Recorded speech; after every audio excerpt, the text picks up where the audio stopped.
Teddy, ఏమంటున్నావు? వినబడట్లేదే.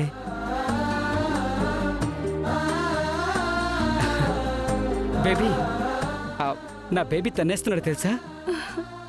ఇన్ని రోజులు చూడ్డానికి రాలేదు కదా, అందుకే కోపంతో తన్నేస్తున్నట్టున్నాడు.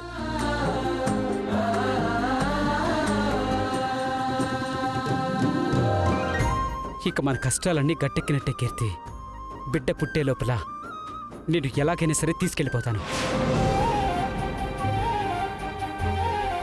కానీ విపరీతమైన షాకింగ్ న్యూస్ కానీ బాధ పెట్టే విషయాలు కానీ చెప్పకుండా ప్రశాంతంగా ఉండేలా చూసుకోండి. లేదంటే ఆవిడ ప్రాణాలకి ప్రమాదం. ఈ లోపు అన్నయ్య కూడా బయటికి వస్తే నాకు కావాల్సింది ఏమీ లేదు. వస్తాడు కీర్తి, తులసి కోసమైనా రావాలి. నువ్వు ఇక్కడి టైంకి భోంచేస్తూ మెడిసిన్స్ వాడుతూ హ్యాపీగా ఉండాలి. లేకపోతే ఊరుకునేది లేదు, సరేనా? ఏం చేస్తావేంటి? ఏం చేస్తాం? నిమిషానికోసారి గుర్తు చేస్తుంటాం బేబీ.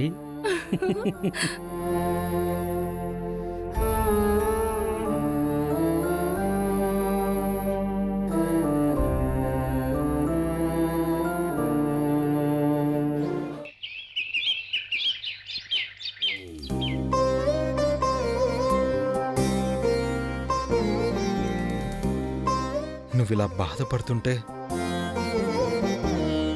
నా గుండె పగిలిపోతుంది తులసి. ఒక్కసారి నా వైపు చూడు.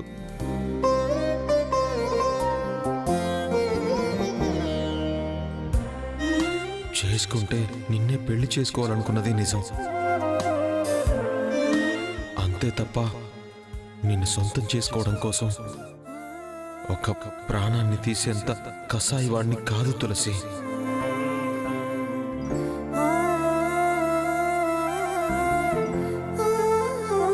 నేను ఎప్పుడు బయటకు వస్తానో తెలీదు, కానీ నేను ఎక్కడున్నా నా గుండెల్లో నువ్వే కొలువై ఉంటావు. అది అర్థం చేసుకో చాలు.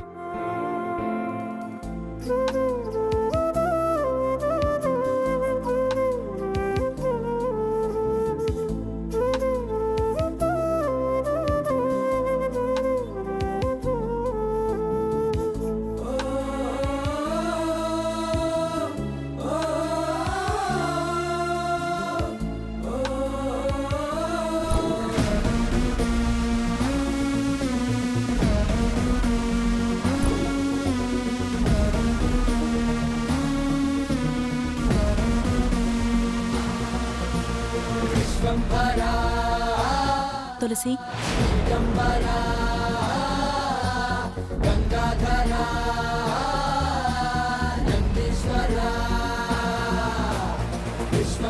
ఎంతసేపని ఇలా ఒంటరిగా కూర్చుని బాధపడతావు? కనీసం ఈ మంచినీళ్ళైనా తాగు. తీసుకో తులసి.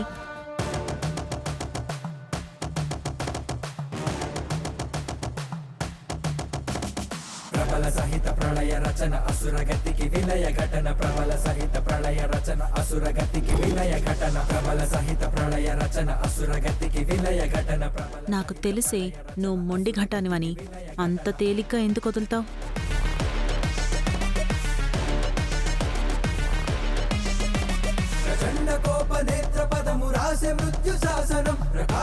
తప్పు చేసి శిక్ష అనుభవిస్తే కర్మ అని సర్ది పెట్టుకోవచ్చు,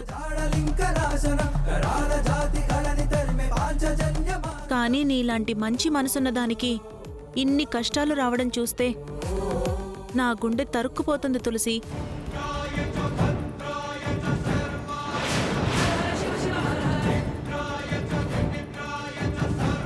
ఇంటికి తోటికోడలుగా వచ్చావు, తోబుట్టుగా దగ్గరయ్యావు. ఆ చనువుతోనే నీకో మాట చెప్తాను, తప్పుగా అనుకోగా. భర్త లేని అత్తిల్లు, తల్లి లేని పుట్టిల్లు వల్లకాటితో సమానమంటారు.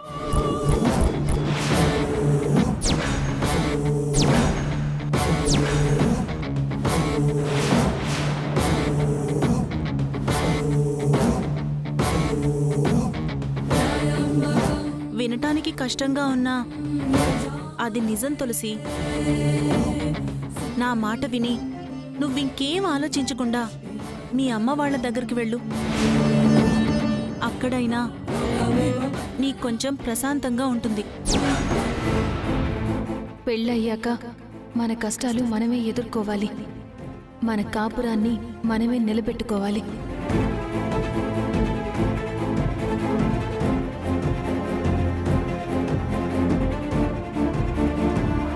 అలా అంటావేంటక్కా? సిద్ధు ఉన్నప్పుడే నిన్ను వీళ్ళు రాజీ రంపాన పెట్టారు.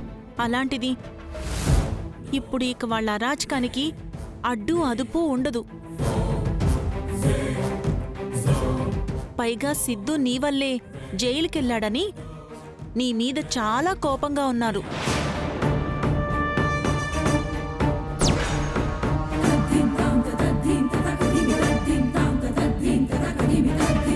నువ్వింకా ఇక్కడే ఉంటే వీళ్ళేం చేస్తారోననే నా భయం తులసి.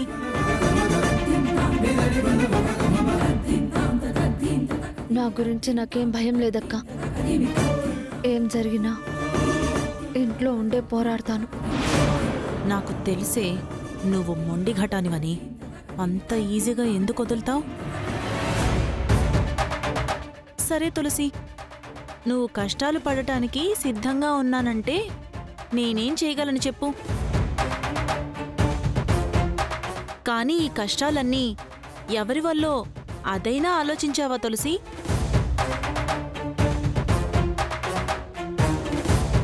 ప్రతి స్త్రీ కష్టం వెనకాల ఒక పురుషుడుంటాడు. నువ్వు ఒప్పుకున్నా ఒప్పుకోకపోయినా నీ కష్టాలకి కన్నీళ్లకి కారణం ఖచ్చితంగా సిద్ధుయే.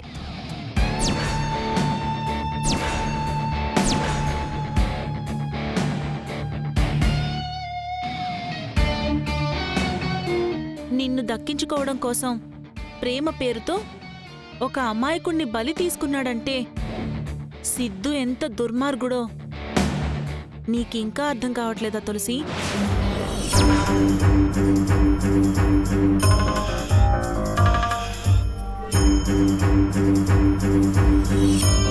అసలు ఎవరికీ చెప్పకుండా, కనీసం నీ అంగీకారం లేకుండా నీ మెళ్ళో తాళి కట్టినప్పుడే నువ్వు తన గురించి ఆలోచించాల్సింది. ఇప్పటికైనా మించిపోయింది లేదు. నీ మేలు కోరి చెప్తున్నాను. ఒక హంతకుడికి భార్యగా ఉండటం కన్నా ఒక అనాథగా బతకటం మేలు తులసి. నీ ప్లేస్లో నేనుంటే నేను అదే చేసేదాన్ని. ఆనాడు చివరి నిమిషంలో నా వల్లే నువ్వు ఈ ఇంటి కోడలువయ్యావు కాబట్టి నీ బాగోగులు కూడా నా బాధ్యత అనుకుని చెప్తున్నాను.